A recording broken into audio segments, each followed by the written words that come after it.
Meu nome é Fernanda. E essa história aconteceu no último verão, quando eu e meu marido, o Lucas, alugamos uma casa de praia em Ubatuba para passar as férias. A gente estava precisando de um tempo para relaxar. O Lucas é advogado e eu sou professora, então o ano tinha sido bem puxado para nós dois. A casa que alugamos era perfeita, pequena, mas charmosa, com uma varanda que dava para o mar e uma praia quase deserta a poucos metros.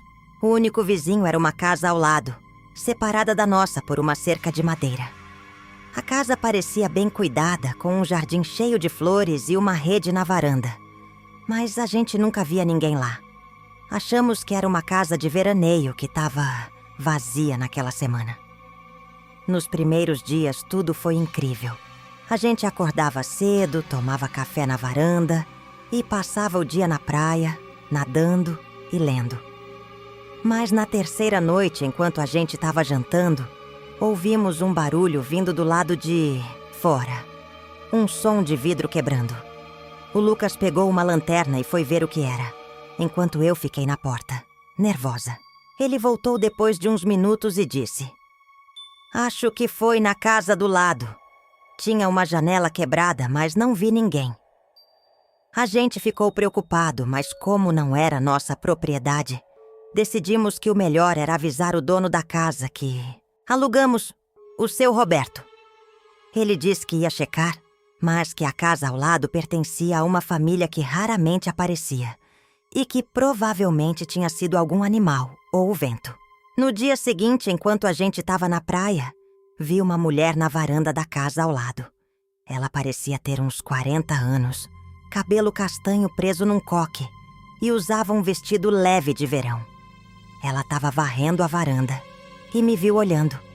Acenei para ela tentando ser simpática e ela acenou de volta, mas não sorriu.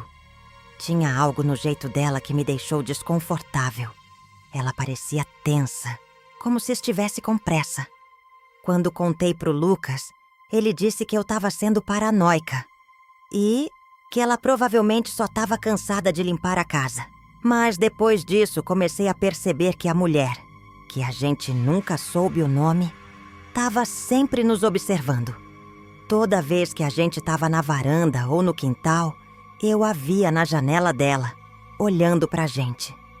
Uma vez eu estava tirando fotos do pôr do sol na praia e quando me virei, ela estava lá, parada na areia, a uns 20 metros de distância, só me encarando. Tentei falar com ela, disse: "Oi, tá gostando da praia?" Ela não respondeu, só virou as costas e voltou para casa dela. O Lucas começou a ficar preocupado também, porque estava claro que ela não era só uma vizinha curiosa. Tinha algo de errado com ela. As coisas pioraram quando começamos a perceber que alguém estava mexendo nas nossas coisas. Uma manhã, encontramos pegadas na areia do nosso quintal, indo da cerca até a porta dos fundos. Não tinha nada roubado, mas a porta estava entreaberta e eu sabia que a gente tinha trancado antes de dormir. Outra vez, uma das nossas cadeiras de praia, que a gente deixava na varanda, apareceu na praia, a uns 50 metros de distância. O Lucas decidiu que a gente precisava falar com ela para esclarecer as coisas. Fomos até a casa dela e batemos na porta. Ela abriu depois de um tempo e parecia nervosa. "Oi, a gente é da casa ao lado." O Lucas começou. "Tá acontecendo umas coisas estranhas e a gente queria saber se você viu algo."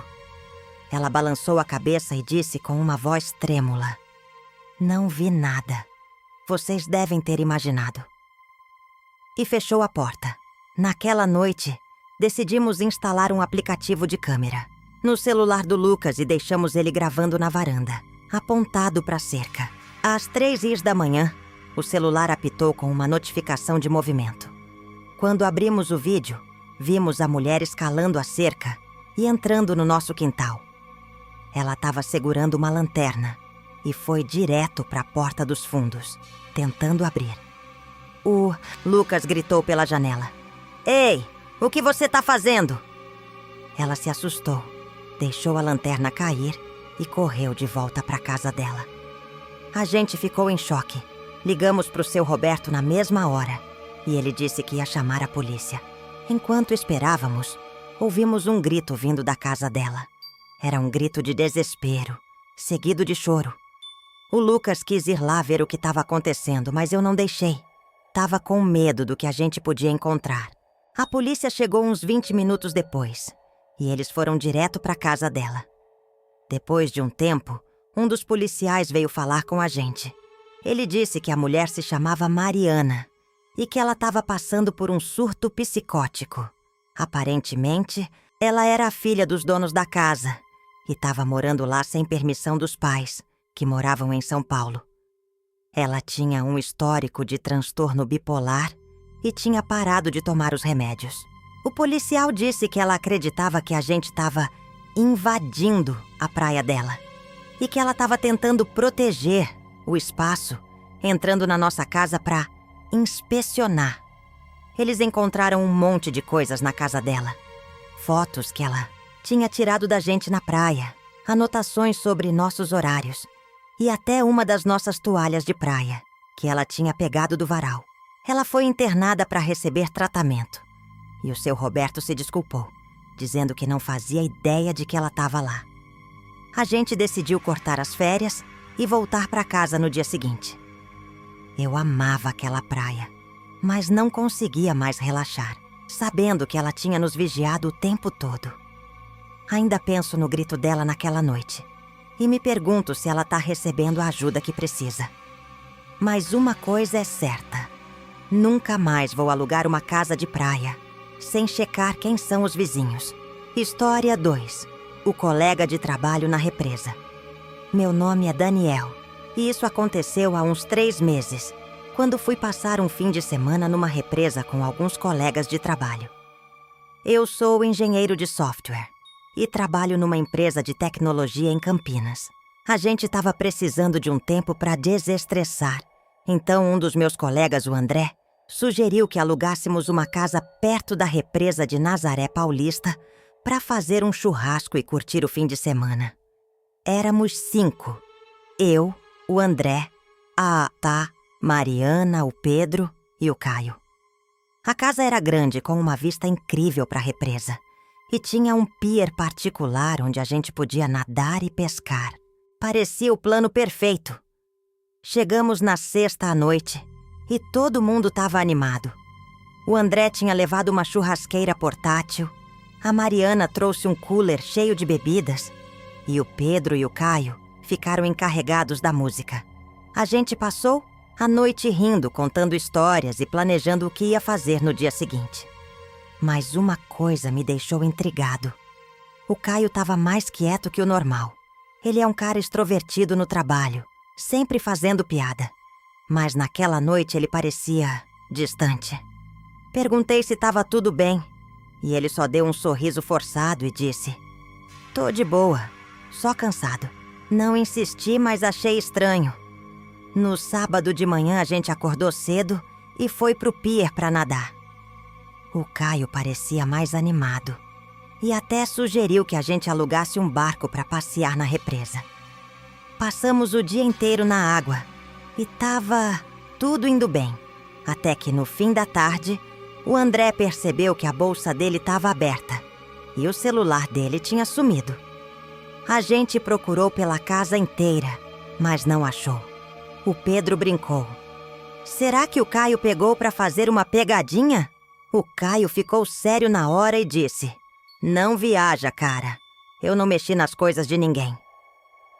A gente riu, mas o clima ficou meio estranho. Naquela noite, enquanto a gente estava fazendo o churrasco, ouvi um barulho vindo do quarto onde eu estava dormindo. Era um som de algo caindo no chão. Fui checar e encontrei meu carregador de celular no chão, do outro lado do quarto, longe de onde eu tinha deixado. Achei esquisito, mas pensei que talvez eu tivesse derrubado sem perceber. Voltei pro churrasco, mas não comentei nada. Mais tarde, a Mariana disse que estava sentindo falta de um colar que ela tinha deixado na cômoda do quarto dela. O clima começou a ficar tenso, porque estava claro que alguém estava mexendo nas nossas coisas. No domingo, decidi ficar de olho no... Caio. Ele estava agindo de um jeito estranho. Ficava saindo da casa sem dizer para onde ia. E uma vez eu o vi mexendo no celular dele no canto do quintal, como se não quisesse que ninguém visse. No fim da tarde, enquanto a gente estava arrumando as coisas para ir embora, ouvi um barulho vindo do porão da casa. Era um som de algo sendo arrastado. Falei pro André, e a gente decidiu descer para ver o que era. O porão era escuro, com um cheiro forte de umidade, e tinha um monte de caixas velhas empilhadas. Quando acendemos a luz, vimos o Caio lá, mexendo numa mochila que não era dele.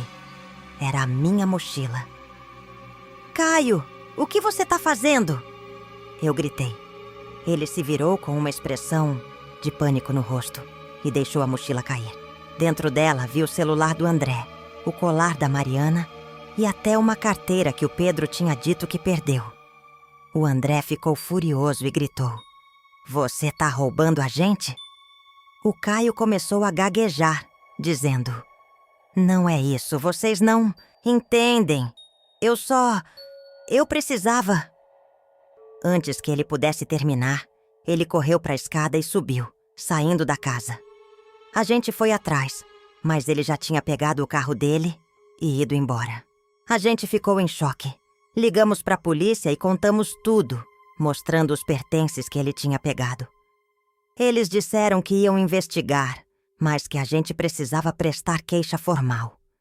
Na segunda-feira, de volta ao trabalho, o Caio não apareceu. O chefe dele disse que ele tinha pedido demissão por e-mail no domingo à noite, sem dar explicações. Uma semana depois, a polícia entrou em contato comigo. Eles tinham encontrado o Caio num hotel em São Paulo. E ele confessou tudo. Aparentemente, ele estava passando por uma crise financeira séria e tinha começado a roubar coisas dos colegas para vender. Mas o que me deixou mais chocado foi que ele também admitiu que estava gravando a gente o fim de semana inteiro. Ele tinha colocado um gravador escondido no quarto, onde eu e o André dormíamos, para ouvir nossas conversas e descobrir se a gente suspeitava dele. Eles encontraram o gravador na mochila dele, junto com outras coisas que ele tinha roubado de outros colegas de trabalho no passado. O Caio foi preso por furto e a empresa abriu um processo contra ele. Eu me senti traído. Ele era um cara que eu considerava um amigo e nunca imaginei que ele fosse capaz de algo assim. Ainda penso naquele fim de semana e me pergunto como eu não percebi os sinais antes. A gente acha que conhece as pessoas, mas às vezes elas escondem segredos que a gente nem imagina. Nunca mais vou para um lugar isolado com alguém que eu não conheço de verdade. Naquela noite, enquanto a gente estava fazendo o churrasco, ouvi um barulho vindo do quarto onde eu estava dormindo. Era um som de algo caindo no chão. Fui checar e encontrei meu carregador de celular no chão, do outro lado do quarto, longe de onde eu tinha deixado. Achei esquisito, mas pensei que talvez eu tivesse derrubado sem perceber. Voltei pro churrasco, mas não comentei nada. Mais tarde, a Mariana disse que estava sentindo falta de um colar que ela tinha deixado na cômoda do quarto dela. O clima começou a ficar tenso, porque estava claro que alguém estava mexendo nas nossas coisas. No domingo, decidi ficar de olho no Caio. Ele estava agindo de um jeito estranho. Ficava saindo da casa sem dizer para onde ia. E uma vez eu o vi mexendo no celular dele no canto do quintal, como se não quisesse que ninguém visse. No fim da tarde, enquanto a gente estava arrumando as coisas para ir embora, ouvi um barulho vindo do porão da casa. Era um som de algo sendo arrastado. Falei pro André, e a gente decidiu descer para ver o que era. O porão era escuro, com um cheiro forte de umidade, e tinha um monte de caixas velhas empilhadas. Quando acendemos a luz, vimos o Caio lá, mexendo numa mochila que não era dele. Era a minha mochila. "Caio, o que você tá fazendo?" Eu gritei. Ele se virou com uma expressão de pânico no rosto e deixou a mochila cair. Dentro dela vi o celular do André, o colar da Mariana e até uma carteira que o Pedro tinha dito que perdeu. O André ficou furioso e gritou: "Você tá roubando a gente?" O Caio começou a gaguejar, dizendo: "Não é isso. Vocês não entendem. Eu precisava." Antes que ele pudesse terminar, ele correu para a escada e subiu, saindo da casa. A gente foi atrás, mas ele já tinha pegado o carro dele e ido embora.